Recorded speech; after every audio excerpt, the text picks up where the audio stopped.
آئے وفی ہدایہ کے تحت ہم نے شروع کیا ہے، جس میں تشیع کے امتیازات بتائے جا رہے ہیں، اور دوسرا امر بالمعروف اور نہی عن المنکر، جیسا کہ ہمارے برادران میں سے بعض کی خواہش تھی اس حوالے سے۔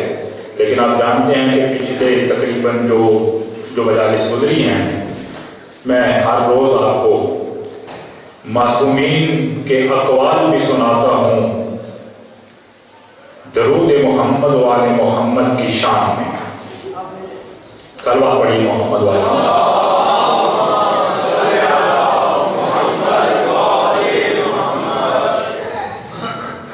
آسمان ولایت کے 8ویں تاجدار امام علی ابن موسیٰ رضا علیہ السلام فرماتے ہیں،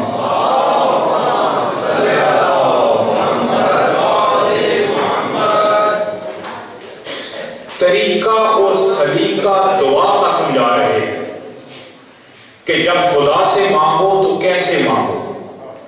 دیکھو، خدا سے مانگنے کا شیوہ یہ ہونا چاہیے کہ دعا کرنے سے پہلے بھی صلوات اور دعا کے آخر میں بھی صلوات۔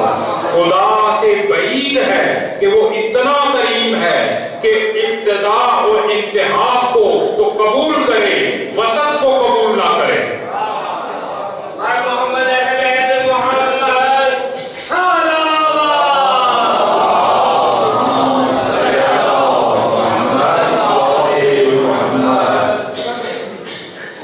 جناب ختمی مرحمت صلی اللہ علیہ وآلہ وسلم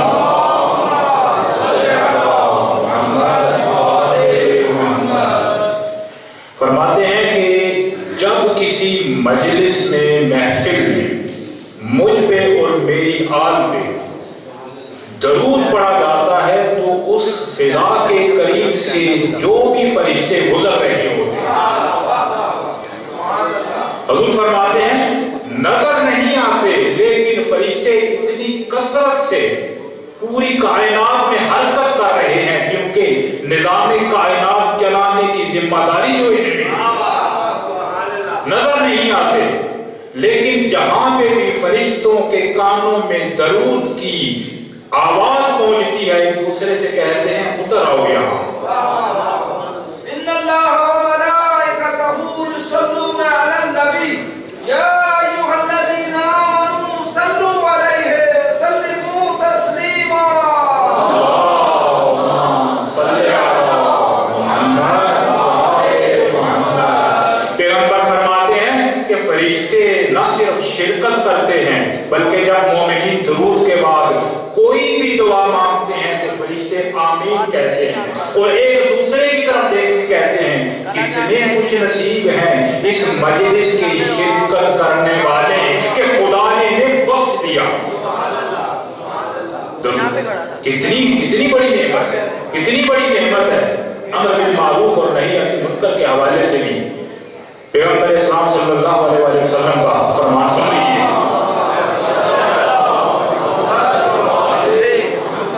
میں نے صلوات کے بارے میں جو آپ کو 2 فرامین سنائی، یہ وسائل الشیعہ میں بھی ہیں، اصول کافی میں بھی ہیں، فروع کافی کی روایت آپ کو سنا رہا ہوں۔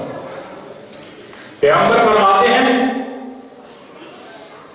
کیسا ہوگا وہ وقت اور کیسے ہوگی تمہاری حالت جب، امت سے فرما رہے ہیں، جب تمہاری عورتیں خراب ہو جائیں گی اور تمہارے نوجوان بگڑ جائیں گے اور تم امر بالمعروف نہیں کرو گے، امر بالمعروف نہیں کرو گے اور نہی عن المنکر سے بھی پہلو تہی کرو گے۔ پوچھنے والوں نے پوچھا، بولا ایسا بھی ہوگا؟ کہا اس سے بھی بدتر ہوگا، اس سے بھی بدتر ہوگا جب تم معروفات سے منع کرو گے، نیکیوں سے منع کرو گے اور برائیوں کی ترغیب دو گے۔ یا رسول اللہ ایسا بھی ہوگا؟ پیغمبر کہتے ہیں اس سے بھی برا ہوگا جب تم نیکی کو برا اور برائی کو نیکی سمجھو گے۔ خدا ہمیں اس فتنے سے بچائے۔ عزیزان محترم، سورہ بینہ کی 7ویں آیت، ان الذین آمنوا وعملوا الصالحات اولئک هم خیر البریہ۔ خیر البریہ تفسیر تکفیر اس کی پیغمبر اسلام صلی اللہ علیہ وسلم سے مر گئی۔ روایات کے مطابق جب آیت نازل ہوئی تو حضور نے فرمایا یا علی انت وشیعتک هم الفائزون، علی تو اور تیرے شیعہ تم ہی خیر البریہ ہو۔ خیر البریہ یعنی کامیاب لوگ، آخرت میں سفید چہروں والے لوگ، علی تم اور تمہارے ماننے والے۔ میں نے پچھلے 2 دن سے آپ کو یہ بتایا کہ شیعہ کا آغاز کیسے ہوا۔ شیعوں کو آغاز کرنے والی شخصیت کون سی ہے؟ لفظ تشیع کا لغوی مطلب کیا ہے؟ لفظ تشیع کا اصطلاحی مطلب کیا ہے؟ تاسیس اور مؤسس یعنی بانی تشیع کا کون ہے؟ اور جو تہمتیں لگائی جاتی ہیں تو جو ہے نا پریشان ہے۔ عبداللہ ابن سبا کے حوالے سے یا دیگر نظریات جو ہم نے تفصیل سے ذکر کیے، ان کی حقیقت کیا ہے؟ اور یہ بھی بتایا تھا کہ عبداللہ ابن سبا کی طرف تشیع کے پاکیزہ مذہب کو منسوب کرنے کی علت کیا تھی، سبب کیا، وجہ کیا؟ دیر میں ہے، اگر وہ چیزیں دیر میں ہوں گی تو میں بھی کروں گا۔ اور کل کی گفتگو ہم نے اس مرحلے پہ پہنچائی تھی کہ ہم سے تو پوچھا جاتا ہے خود آپ بتائیے آپ کا آغاز کب ہوا؟ اگر تشیع کا آغاز دعوت ذوی عشیرہ میں ہوا، اگر لفظ شیعہ قرآن میں پایا جاتا ہے تو الحمد بسم اللہ کی بے سے لے کے والناس کی سین تک کوئی ایک آیت بتاؤ جہاں پہ میں یہ نہیں کہتا کہ تمہارے مذاہب کے نام پہ نہیں، کوئی نشانی، کوئی اشارہ۔ لفظ شیعہ ایک دفعہ نہیں متعدد دفعہ پایا جاتا ہے قرآن میں۔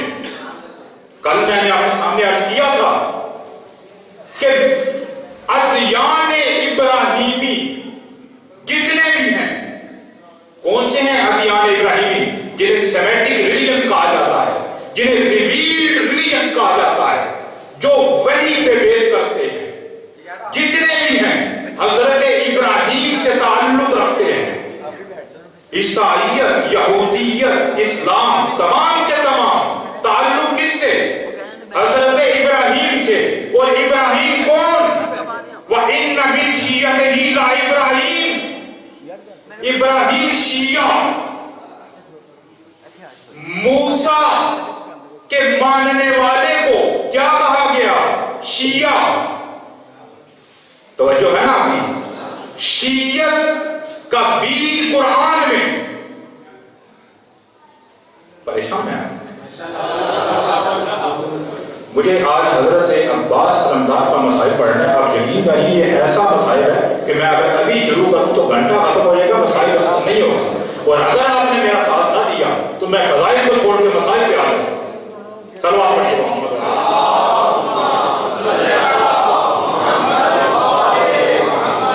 بات اس مرحلے تک پہنچی تھی کہ عبداللہ ابن سبا سے منسوب اس لیے کیا کہ تشیع کا امتیاز یہ ہے کہ تشیع کا یہ اعتقاد امام انسان نہیں بناتے، امام منصوص من اللہ ہوا کرتا ہے۔ منصوص من اللہ کیا ہوتا ہے؟ نص کیا ہوتی ہے؟ نص ہوتی ہے قرآن کی آیت اور نبی کا فرمان۔ آج مجھے یہ بتانا ہے کہ اس نص کے ساتھ مسلمانوں نے انتقام کیسے لیا۔ توجہ کیا آپ نے؟ امامت تشیع کا وہ نظریہ، وہ عقیدہ، وہ اعتقاد ہے کہ جس کی بنیاد نص پہ ہے۔ نص کہتے ہیں قرآن کو اور رسول کو۔ قرآن سے کیسے انتقام لیا، رسول سے کیسے انتقام کیوں؟ اس لیے کہ رسول نے کیوں کہا کہ جس جس کا میں ہوں،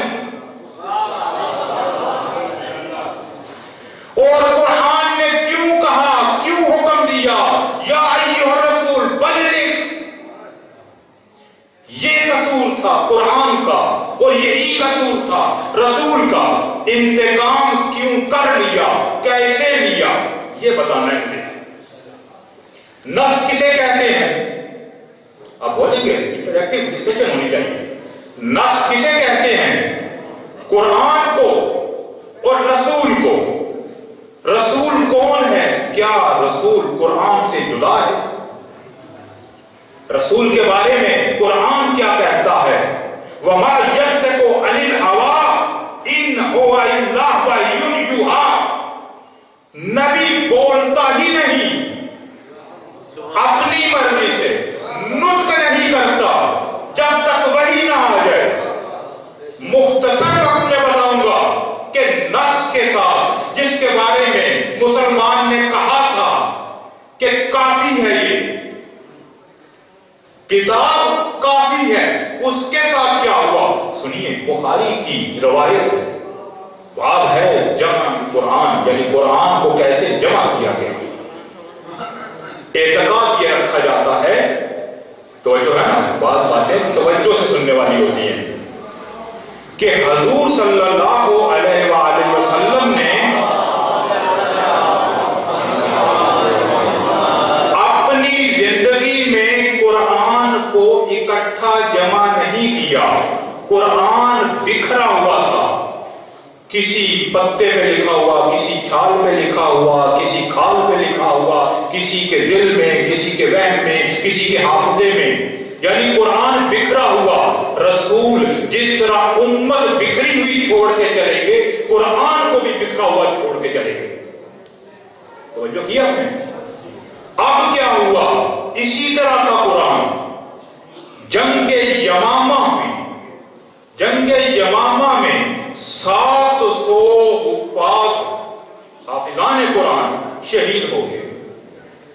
اس وقت کے لیڈران کو خطرہ یہ پیدا ہوا کہ اگر 2-4 جنگیں اور ہو گئی، قرآن کا تو صفایا ہو جائے گا۔ لہذا اب اسلام کی ہمدردی رکھتے ہوئے کہا کہ قرآن کو جمع کیا جائے۔ احانت رسول جلی بھی ہوتی ہے، خفی بھی ہوتی ہے، نہیں سمجھا؟ احانت رسول جلی بھی ہوتی ہے، خفی بھی ہوتی ہے۔ جلی ہوتی ہے کھلی ہوئی احانت رسول، توہین کرنا رسول کی۔ خفی احانت رسول اسے کہتے ہیں کہ ایسی بات کہنا جس کا نتیجہ احانت رسول نکلے، یعنی دوسروں کو ہمدردی تھی، دوسروں کو ہمدردی تھی کہ قرآن کو ایک جگہ پہ جمع نہ کیا تو اسلام برباد ہو جائے گا، نبی کو نہیں تھی۔ کیا ہوا؟ 2 بزرگ اکٹھے ہوئے، میٹنگ کی، یہ تو بڑا غلط ہو گیا، قرآن تو ختم ہو جائے گا، کیا کریں؟ بلائیں کسی کو، بلایا، کون؟ زید بن ثابت۔ دیکھو زید، ہم تم پہ اعتماد کرتے ہیں، تم ہمارے لیے قابل اعتماد ہو۔ جملہ اس لیے ٹھہر کے کہہ رہا ہوں کہ مجھے اس سے نتیجہ ہے، اور جوان بھی ہو، اس طرح کرو کہ قرآن کو جمع کرو۔ میں آگے بڑھ رہا ہوں، جملہ کہہ کے قرآن کو جمع کرو۔ میں حیران ہوں، مجھے تاریخ میں ایک موقع ایسا بھی دکھائی دیتا ہے سقیفہ میں کہ کسی بزرگ سے پوچھا گیا علی کو خلیفہ کیوں نہیں مانا؟ بنایا نہیں، مانا۔ کہا کہ نوجوان ہے۔ آپ کیوں بنے؟ اس لیے کہ بزرگ ہوں۔ پوچھنے والا باپ تھا، میں تیرا بھی باپ ہوں۔ کرائیٹیرین تو ایک جگہ پہ رہنا چاہیے نا، کرائیٹیرین چاہیے تو وہ ہوتا ہے جو بدلے نہ. بیسک ایکسیم وہ ہوتا ہے جس میں جھول نہ آئے, جس میں لچک نہ ہو. علی جوان تھا, خلیفہ نہیں بنایا. علی تھا قرآن ناطق. قرآن صامت کو جمع کرنا ہے تو جوان ڈھونڈا. جوانی تو بہانہ تھا, اصل اور چیز تھی. کیا تھی اصل چیز؟ یہ تھی ہمیں تم پہ اعتماد ہے. اعتماد ہے. اب سنیے, رحمت رسول تجہیز و تکفین کے بعد مولا گھر سے نہیں نکلے. پہلا کام یہ کیا, نبی کی وصیت کے مطابق قرآن کو جمع کیا. اور علی کا جمع کیا ہوا قرآن کیسا قرآن تھا؟ یہی قرآن تھا, یہی قرآن تھا, یہی قرآن تھا. لیکن فرق تھا, میں جملہ کہہ دیا, یہی قرآن تھا لیکن فرق تھا. کیا فرق تھا؟ خدا نے کہا ہے کہ یہ اسلام, یہ قرآن آخر تک, قیامت تک ہدایت ہے. پہلی کتابیں مخصوص محدود مدت تک ہدایت تھی. انجیل اپنے وقت کی حاضی, تورات اپنے وقت کی حاضی, زبور مخصوص مدت کے لیے ہدایت کا ذریعہ, قرآن دائمی ہدایت, دائمی ہدایت. آج قرآن ہے, مسلمان بے ہدایت. توجہ نہیں کی. کیوں؟ قرآن تو کہہ رہا ہے کہ میں ہدایت ہوں. مسلمان بے ہدایت کیوں ہے؟ اس لیے کہ صرف قرآن کافی ہوتا تو مسلمان بھی باہدایت ہوتا. قرآن ہے صامت, ناطق چاہیے, ناطق چاہیے. علی نے قرآن جمع کیا, اسے کیا کہتے ہیں؟ مصحف علی. مصحف علی. علی نے پوچھئے کسی بھی علوم قرآن پہ تباہر رکھنے والے کو, کسی ایکسپرٹ کو پوچھئے جس کی علوم قرآن پہ نظر ہے, سب سے محکم کتاب الاتقان فی علوم القرآن علامہ جلال الدین سیوطی کی. اس میں لکھا ہے کہ مولا نے جو قرآن جمع کیا تھا, اس قرآن کی خصوصیت یہ تھی کہ پہلی خصوصیت یہ تھی کہ ترتیب اسی طرح تھی جس طرح جبرائیل لے کے آئے. ترتیب وہی تھی, اس لیے کہ علی نے اسلام قبول نہیں کیا تھا. یہ آج مورخ بات کرتا ہے کہ پہلے کون اسلام لایا, بعد میں کون لایا. علی سابقین اسلام میں سے نہیں ہے. علی سابقین اگر اسلام ہیں. نہیں توجہ کیا آپ نے. علی سابقین اگر اسلام ہے. علی نے جو قرآن جمع کیا تھا, تاریخ کے الفاظ آپ کو دے رہا ہوں, اس قرآن کی خصوصیات یہ تھی, ترتیب وہی جس طریقے سے آیا, ہر آیت کے ساتھ اس کی تفسیر, منافق کون ہے, مومن کون ہے, جہاں پہ آیا ہے کہ اللہ کی, رسول کی, اہل الامر کی اطاعت کرو. اہل الامر کسے کہتے ہیں؟ سورہ الحمد میں آپ پڑھتے ہیں انعمت علیہم, اے خدا ہمیں ان کے رستے پہ چلا جن پہ تو نے انعام کیا.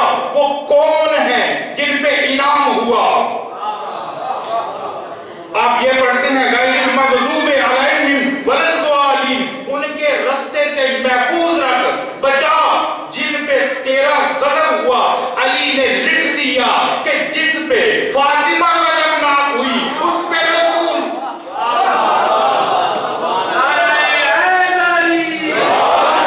شریک القرآن